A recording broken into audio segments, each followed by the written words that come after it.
Olá, sejam muito bem-vindas e bem-vindos à quarta temporada do nosso podcast, do nosso programa de rádio, O Espírito do Evangelho.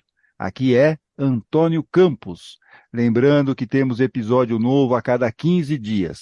Quarta-feira sim, quarta-feira não. Para não perder nenhum episódio, inscreva-se em nosso canal no YouTube ou nos aplicativos de áudio como Spotify, Apple, Amazon Music, entre outros. No programa passado, entrevistamos o teólogo e escritor Frei Beto sobre o que é o reino de Deus. Afinal, o que Jesus quis dizer quando mencionava essa frase?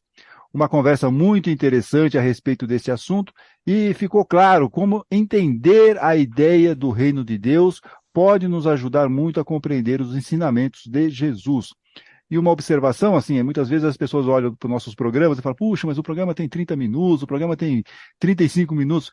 Lá no YouTube e nos aplicativos de áudio, mas especificamente no Spotify, você pode escolher os trechos. A gente divide por capítulos todas as nossas conversas aqui. Então, de repente tem um tema lá que te interessa, você vai lá, clica e vai ouvir exatamente aquele trecho. E no episódio de hoje, vamos de tema palpitante. No último episódio da série, vimos quais são os parâmetros para analisarmos as mensagens mediúnicas. Percebemos que as comunicações podem sofrer muitas interferências, principalmente se o trabalhador não estiver bem equilibrado. Por isso que temos que redobrar o cuidado ao ler um texto psicografado, por exemplo. E este episódio, o episódio de hoje, vai ser quase um complemento do anterior, porque nós vamos refletir sobre o comportamento do trabalhador na casa espírita, incluindo, claro, os médiuns. Como lidar com o espírita melindroso? Como Kardec agia com as pessoas difíceis no grupo espírita. E para debater esse tema, contamos com as ilustres presenças de Silmara Lauar e de Luiz Eduardo. Tudo bem com vocês? Prontos para debater esse tema palpitante? Oi, pessoal, é sempre bom estar com vocês. Oi lá, pessoal. Muito bom estar aqui com o Antônio e com a Silmara para conversar sobre esse tema. Eu vou puxar um pouquinho, se vocês me permitem. Eu acho que a questão desse tema tem uma coisa muito importante a ver com o trabalho na casa espírita, que é, para se evitar melindres, se distorce a caridade. Ou seja, um dirigente, para evitar melindrar um trabalhador faltante, um trabalhador que não faz bem a sua tarefa, se sente descompromissado, ele acaba não falando com esta pessoa, não corrigindo esta pessoa e dificultando todo o trabalho de um grupo. A pessoa mais caridosa que conhecemos foi Jesus, e nem assim ele deixava de chamar a atenção dos apóstolos toda vez que fosse necessário. Bom, os evangelhos estão cheios desses exemplos. É isso aí, só para iniciar. Só para iniciar, já mostrar que você está no clima do tema palpitante, né? Você está, né? Já veio com boas questões que nós vamos abordar aqui no programa. E eu vou começar aqui com Kardec, porque para ele a principal dificuldade, o que coloca a doutrina espírita sempre em uma situação perigosa, é a qualidade moral do médium. E eu aqui extrapolo também do trabalhador espírita em geral. E ele explica lá no livro A Viagem Espírita, em 1862, que, por orgulho, alguns médiuns estão de tal modo persuadidos de que tudo quanto obtém é sublime e não pode vir senão de espíritos superiores, atenção, vamos grifar aqui, que se irritam à mínima observação crítica, a ponto de se indisporem com seus amigos quando estes têm a inabilidade de não admirar os seus absurdos. Nisto reside a prova da má influência que os domina. E aí essa má influência, nós sabemos, nós como espíritas, né, são os processos obsessivos, a fascinação e tal. Silmara, como você vê essa questão, não só entre os médios, mas no trabalhador espírita no geral? Olha, Antônio, eu não tenho dúvidas de que uma parte expressiva dos voluntários da casa espírita realiza suas atividades imbuídas das melhores intenções possíveis, né? Porque nós ainda temos uma longa caminhada pela frente. A maioria dedica uma parte considerável das suas horas livres, e você e o Luiz Eduardo são testemunha disso, que poderiam estar sendo destinadas ao lazer e ao convívio familiar, ao trabalho voluntário.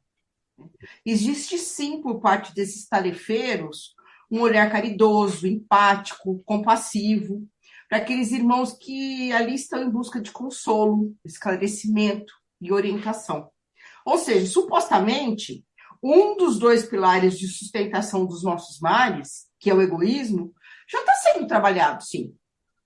O mesmo, no entanto, nem sempre ocorre com o pilar, com outro pilar, que é o orgulho, né? E é exatamente aí que o Pai, em sua infinita bondade e sabedoria, permite, para o nosso próprio aprendizado, que nós, médiuns, sofremos a influência do mal. E essa influência perniciosa, ela começa devagar, de forma sorrateira, como um cupim em uma árvore, que come por dentro, sem ser percebido, e vai aos poucos tirando a vitalidade da planta. O melindre, como a gente sabe, é filho do orgulho. A exaltação da personalidade leva o homem a considerar-se acima dos outros, julgando-se com direitos superiores. Ele melindra-se com o que quer que, a seu ver, constitua ofensa aos seus direitos, ou à sua pessoa, ao seu conhecimento. E o resultado qual é? São as intrigas, os desânimos, os mal-entendidos, as discussões, os rompimentos, a ausência do trabalho, a mudança para uma outra casa espírita. Ou seja, obviamente, o pano de fundo de todas as obsessões está a fraqueza moral, as imperfeições das nossas almas. E como nos ensinou o Mestre Jesus, o que a gente tem que fazer? Orar e vigiar. E como nos ensinou o Espírito da Verdade, no Evangelho segundo o Espiritismo, também precisamos amar e nos instruir. Eu acredito que esses são, sem dúvida, os melhores antídotos. E pegando aqui o gancho que a senhora colocou, Kardec descreveu um pouco essa história, quando ele faz uma longa análise lá na Viagem Espírita de 1862, ele faz uma análise sobre os médiuns melindrosos.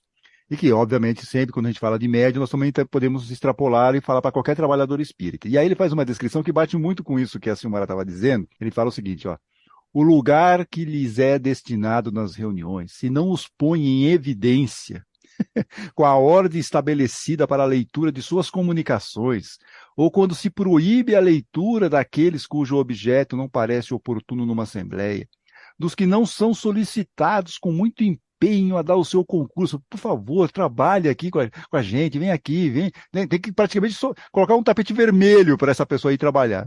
Outros, diz Kardec, se contrariam porque a ordem dos trabalhos não é invertida de modo a contemplar as suas conveniências. Outros gostariam de ser tidos como médiuns titulares de um grupo ou de uma sociedade, quer chova ou faça bom tempo. E que seus espíritos dirigentes, ou seja, ele está falando aqui do mentor, né, deste médium, fossem tomados por árbitros absolutos de todas as questões. Isso aí, então, Kardec fazendo aqui um apanhado do médium melindroso, mas de alguma forma a gente pode tirar um pouquinho, não é todo mundo que é médium, claro, assim, médium ostensivo, mas sempre tem um pouquinho aqui dessas coisinhas que ele está colocando. E aí, Luiz, acho que também é curioso como que os problemas que Kardec enfrentava com os médiuns e espíritas em sua época seguem bem atuais, não? É verdade, seguem bem atuais. Outro dia eu fiz uma pergunta para duas pessoas assim estudiosas do espiritismo. Poupei vocês dois dessa pergunta, viu? Apesar de estudiosos que são. É o seguinte, se é o espírito que escreve o livro e o médium apenas psicografa, por que o nome do médium aparece primeiro que o nome do espírito na capa do livro? Ou seja, é Fonte Viva de Chico Xavier por Emmanuel. E assim nós vamos. A resposta que me foi dada e aí eu estou citando isso por causa do orgulho, é que o nome do médium, o médium é mais conhecido que o espírito. Ou seja, poucas pessoas conhecem Joana de Ângeles e milhares conhecem Divaldo Franco, só para citar um exemplo. Bom, isso para mim já é um motivo que pode levar ao orgulho. Não estou dizendo que leva no caso do Chico Xavier, por favor. Estou dizendo que pode levar ao orgulho, né? O Kardec também menciona esses médiuns problemáticos. Aí é complicado. Eu não tenho muita experiência mediúnica, porque realmente na doutrina espírita essa parte não é a minha parte que mais me interessa. Eu sou mais da filosofia e da ciência.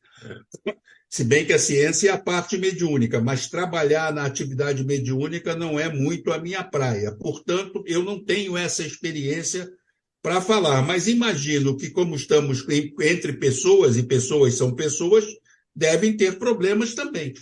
Sim, e você falou no começo do programa a questão de como tratar com essa pessoa, né? Então, Kardec fez aqui uma lista das questões que o orgulho, o ego, do médium, mas a gente está sempre extrapolando aqui, vamos sempre extrapolar para o espírito em geral, porque não é todo mundo que é médium. Por exemplo, no seu caso, né, Luiz, você mesmo falou, eu não sou médium, mas isso não quer dizer que você também não tem as mesmas, alguma das mesmas questões que assolam a cada um de nós, somos seres humanos. Só que aí, como que você lida com essa pessoa? Como que você lida com uma pessoa que de repente está te colocando algumas certas dificuldades aí no trabalho? Então, ele menciona, Kardec, que esses médiuns problemáticos deveriam ser dispensados do grupo.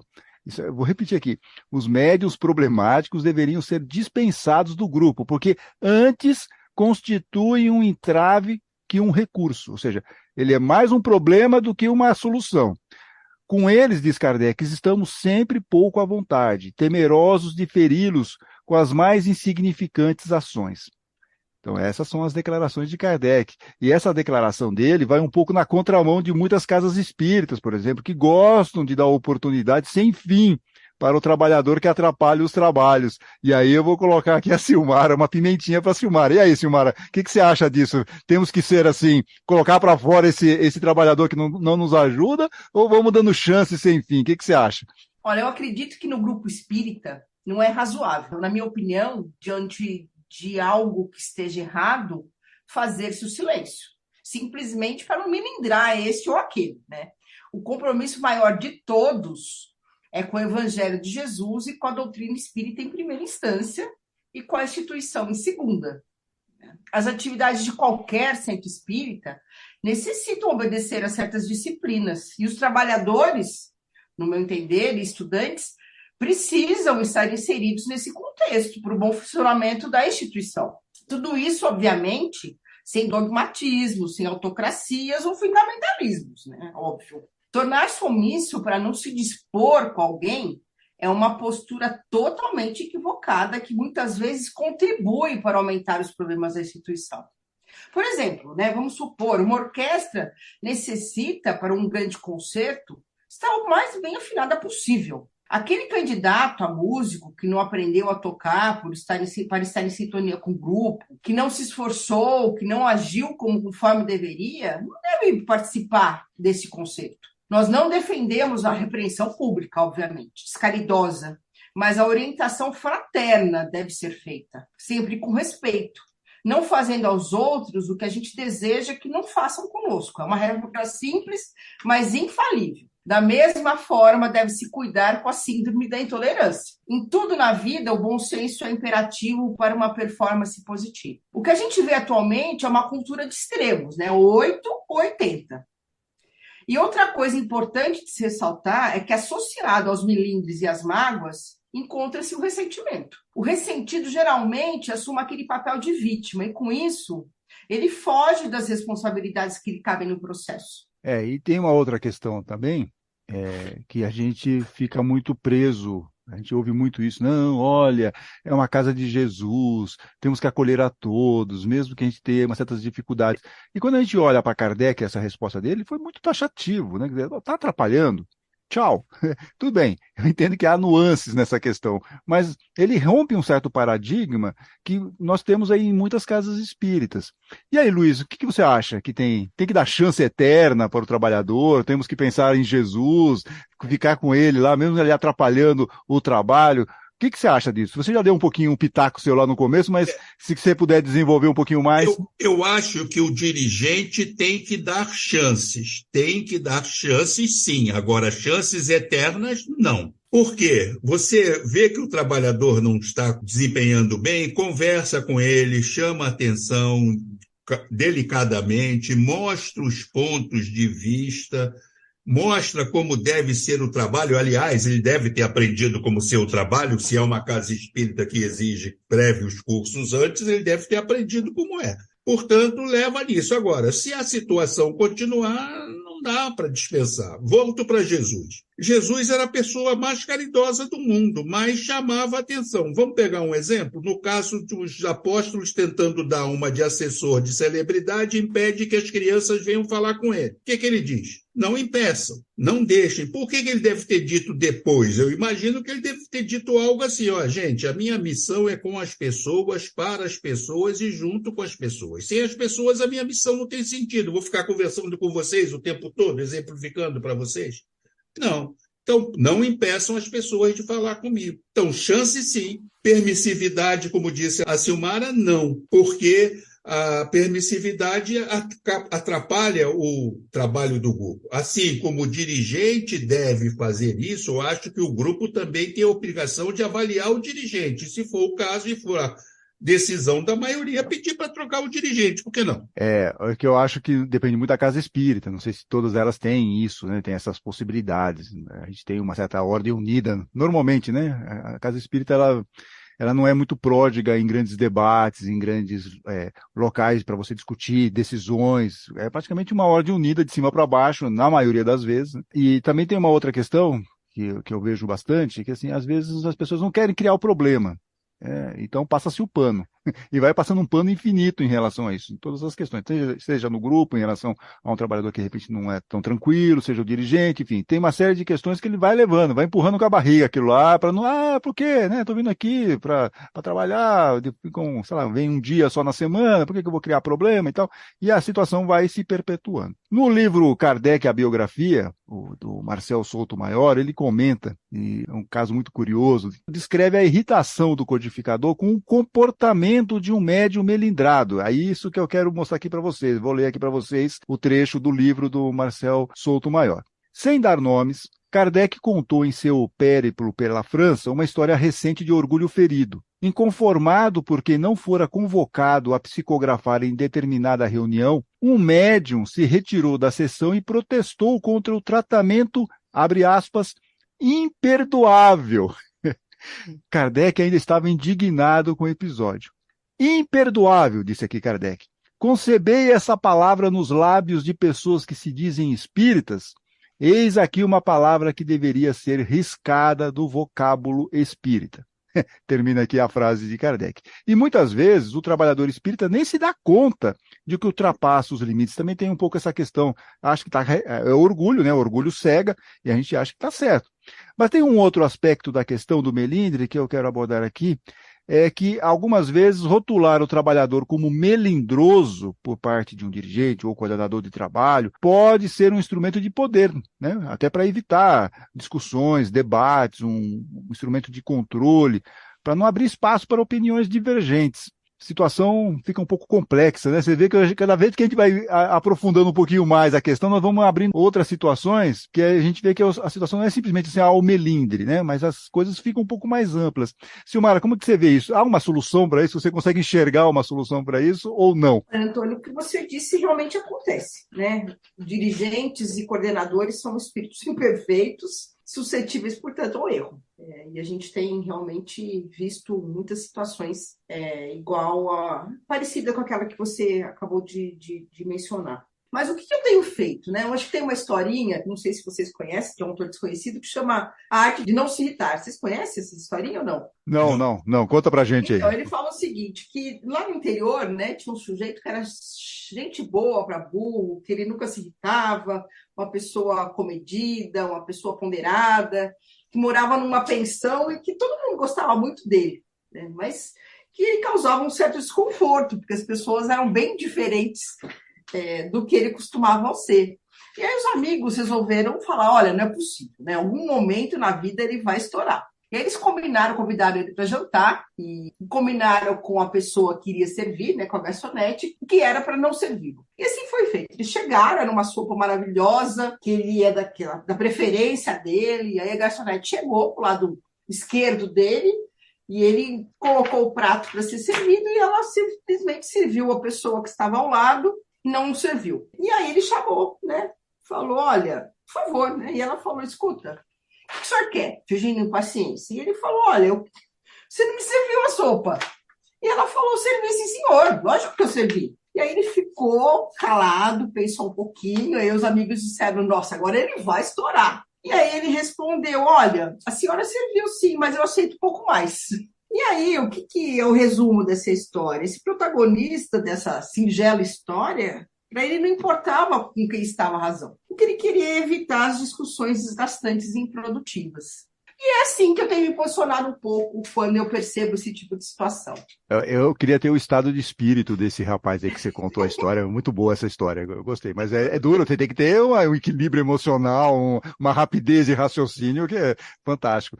É um Mas exercício. é um bom É um exercício, exercício concordo. diário. Não, concordo. É a vida como ela Para é. isso que estamos aqui, né, Antônio? Para isso que estamos aqui. Exatamente. Agora, o problema é o seguinte, eu concordo em boa parte do que você falou aí. A questão é se a gente não comenta nada, a coisa se perpetua. É uma linha tênue para nós também, né? Porque a gente vê que tem uma coisa errada e a gente não consegue se colocar muitas vezes. Às vezes também a gente não sabe se é o nosso melindre em relação a alguém, algum ressentimento, aquilo que você falou, né, Silmar? Pode ser isso também. Mas, de qualquer forma, acho que falta um pouco mais de conversa, né, Luiz? O que você acha dessa questão toda aí? Olha, eu Essa linha, concordo.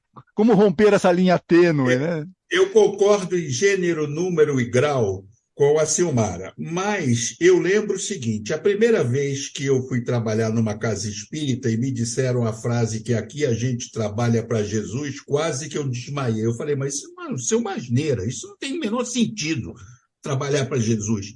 Bom, e o tempo foi passando e hoje, cada dia, eu me convenço que essa frase está absolutamente certa. Nós trabalhamos, sim, para ele num sentido mais amplo, não no sentido religioso, piegas, mas por isso nós temos que seguir os seus exemplos, ou seja, quando a coisa não está indo certa, temos que conversar. Eu já muitas vezes conversei com dirigentes de trabalho e quando as coisas não deram certo, eu simplesmente pedi para mudar. Se a dirigente não quer se modificar, eu não tenho por que também ficar pensando isso depois de muito pensado. Nada com melindre, pensando bem na situação, dando chance, conversando. Falta isso, falta conversa.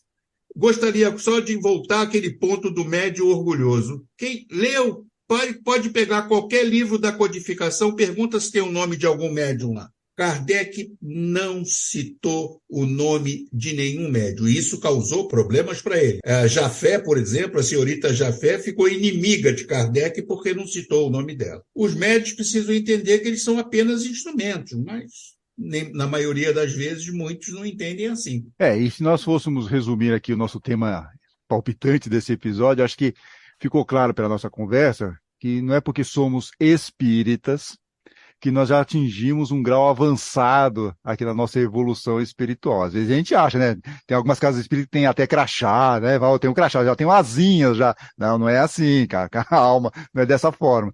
E essas questões de orgulho, ego, melindre, são típicas do nosso estágio evolutivo e nós precisamos trabalhar muito para dominar e domar essas más inclinações. Mas acho que tem um aspecto que acaba potencializando certos desvios, que é a ideia que atinge muitos médiuns, né, muito trabalhador espírita, de ser um escolhido. Olha, eu estou aqui avalizado pelo plano espiritual maior, é que minhas decisões são amparadas pelos benfeitores do espaço. É complicado isso. Como que você discute com uma pessoa que fala uma coisa dessa? Por exemplo, eu estou tomando essa decisão porque fui inspirada pelo plano espiritual. É duro. Não sei se nós temos essa resposta, mas eu vou provocar aqui, porque a minha função aqui é só fazer provocações, né? Como não cair nessa mistificação? Olha, eu acredito que o orgulho é um mal radicado no espírito milenar da criatura humana, né? Médio ou não, espírito ou não, dirigente, coordenador, expositor, encaminhador, palestrante, padre, pastor, em todos nós. E essas pessoas, como contrariados em seu amor próprio, em seu personalismo, com orgulho exacerbado, elas não reconhecem o direito dos outros de pensarem, falarem e agirem diferente do que elas desejam, né? Ignoram que cada ser humano é um espírito em evolução, que representa na atualidade a somatória das suas experiências pregressas, mais o aprendizado conquistado nessa experiência. Cada espírito tem as suas particularidades, as vocações, as tendências, os interesses, grau de raciocínio e discernimento que os tornam diferentes uns dos outros. E é preciso que essa pessoa tome consciência de que cada indivíduo é um mundo com anseios, com ideais, com os objetivos, com visões que nem sempre são condizentes com aquilo que ela entende ser o correto, o que é para si. Mas isso não significa que ele seja um inimigo. O espírito de André Luiz, na obra Sinal Verde, no capítulo 23, essa obra foi psicografada pelo Chico Xavier, ele nos esclarece que todos nós devemos observar as nossas atitudes para que nós não nos tornamos tão frágil diante da discordância de um companheiro em relação ao nosso modo de ver as coisas, procurando desenvolver em nós os necessários antídotos que nos servirão de vacina contra essa maneira tão desequilibrada de encararmos a opinião contrária daqueles que conosco compartilham as lides comuns em qualquer atividade da qual nós tornamos parte. E aí eu vou repetir aqui a questão para o Luiz também dar o pitaquinho dele. E aí, Luiz, para esse trabalhador espírita, esse dirigente que fala assim, minhas decisões são amparadas pelo plano espiritual, mas são avalizadas. E aí, como que a gente não cai nessa mistificação, Luiz? Qual é a sua opinião? Olha, meu querido, eu acho o seguinte, não resta dúvida que qualquer um que exerce qualquer função dentro de uma casa espírita conta com uma ajuda dos benfeitores da casa, dos amigos espirituais que cuidam da casa, do seu próprio espírito protetor, anjo de guarda, enfim. Há ao todo uma atmosfera espiritual envolvendo esse trabalho no sentido de que tudo corra da melhor forma possível. Porém, nós temos que entender o seguinte, o plano espiritual nos ajuda a suprir as nossas deficiências, mas não ajuda na nossa incompetência, ou seja, para fazer um determinado trabalho, eu tenho que estar preparado para ele e não posso me considerar superior a ninguém, nem que isso é motivo de orgulho, e muito menos que eu sou ungido dos deuses para realizar tal missão. Se eu penso assim, a chance que eu tenho de afundar e com isso causar problema no grupo ou no trabalho é muito grande. É uma questão de bom senso, de bom proceder, mas infelizmente esses dois produtos, bom senso e bom proceder, não se encontram em farmácia à venda, então tem que trabalhar. E as pessoas precisam, para trabalhar isso, reconhecer, baixar um pouquinho o orgulho e tentar melhorar. Errar, todos nós vamos errar. Agora, faz parte do processo reconhecer o erro e não repeti-lo, né? O que Jesus dizia, vai e não peque mais. Ele estava dizendo, não repita, você já sabe o que acontece. É um exemplo prático. A semana passada tive um dia muito desgastante, muitas contrariedades. E aí eu tive pesadelos, uma noite insônia, uma noite muito complicada. Acordei cansada, de mau humor. E aí já saí distribuindo patadas, né? E aí um momento eu parei e falei, opa, tem alguma coisa acontecendo. Isso não é meu, eu não sou assim, isso não é bacana, isso é um desequilíbrio. Eu parei, abri o evangelho, fiz a oração e imediatamente o plano espiritual veio ao meu socorro. Então é importante também que através do estudo, do autoconhecimento, da vigilância e da oração, a gente analise, né, como é que a gente tem procedido. Isso cabe a todos nós, porque essas influenciações boas e ruins, elas acontecem com todos nós, mas a gente precisa estar espertos, né, para percebê-las, né, e sair da sintonia, porque afinidade com eles a gente ainda tem, né? Afinal de contas, a gente está no mundo de inspiração e provas, e eu preciso me dedicar mais, eu preciso ser um pouco mais atenta, um pouco mais responsável. E acho que também fica uma coisa na nossa cabeça, que estamos dentro de uma casa espírita e que todos lá vão ter um comportamento fofinho. E às vezes não. Alguns ainda estão caminhando, outros ainda estão tentando entender. Mas eu acho que vale lembrar também, até para a gente concluir aqui, um pouco nessa linha, o texto O Homem de Bem, que está publicado lá no capítulo 17 de O Evangelho segundo o Espiritismo, que tem o título Sede Perfeitos. São dicas ótimas para não nos perdermos aqui no orgulho, no egoísmo, no nosso dia a dia, também trabalhar um pouco esse nosso relacionamento, na medida do possível, claro, e principalmente quando estivermos em ação na casa espírita. Eu não vou ler tudo, porque é um texto longo, vocês devem conhecer, mas eu vou só selecionar 3 aspectos aqui, que Kardec fala, né? O homem possuído pelo sentimento de caridade e de amor ao próximo faz o bem pelo bem, sem esperar a recompensa, e paga o mal com o bem.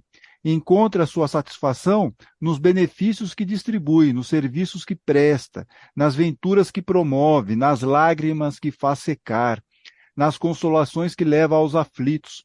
Seu primeiro impulso é o de pensar nos outros, antes que em si mesmo, de tratar dos interesses dos outros, antes que dos seus. O egoísmo, ao contrário, calcula os proveitos e as perdas de cada ação generosa. Se a ordem social colocou sob o seu mando outros homens, trata-os com bondade e benevolência, porque são seus iguais perante Deus. Usa da sua autoridade para lhes levantar o moral, e não para os esmagar com o seu orgulho. Evita tudo quanto lhes possa tornar mais penosa a posição subalterna em que se encontram. Estes, alguns trechos do texto O Homem de Bem, publicado lá no capítulo 17 de O Evangelho segundo o Espiritismo, que tem o título Sede Perfeitos. E aí, Silmara e Luiz, querem fazer algum comentário final aqui para o nosso programa? Eu acho que existe o ideal e o possível, né? E eu estou bem longe disso ainda. Eu acho que caminhar sempre, caindo, levantando, sem culpa, mas determinado a realizar essa transformação moral que nos faz tão bem, né? Mas o que eu acho que o que a gente precisa, o que eu quero registrar aqui, é que milindre e espiritismo não combinam, né? Quem faz esse importante alerta é Herculano Pires, se não me engano, no livro Obsessão, Passe a Doutrinação. Ele diz o seguinte: olha, estude espiritismo e não se deixe levar por tolices.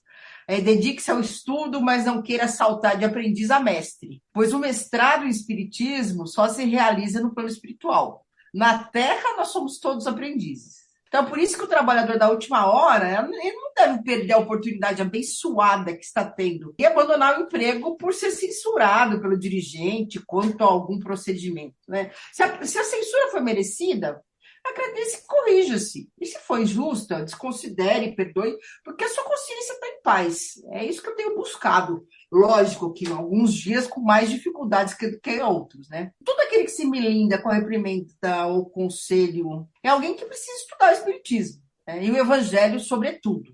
Nós nunca fomos tão cultos em conhecimentos científicos e tão atrasados em dotes morais. Tudo bem, Luiz. Olha, eu procuro seguir aquela frase que eu entendo que é a mais importante, que eu trabalho para Jesus. Então, o que ele gostaria que eu fizesse? Pronto, estar preparado para o trabalho, estudar, se preparar. Segundo, é um trabalho voluntário, você se comprometeu, ninguém te obrigou a isso. Portanto, assiduidade, presença, comprometimento, tudo isso é necessário.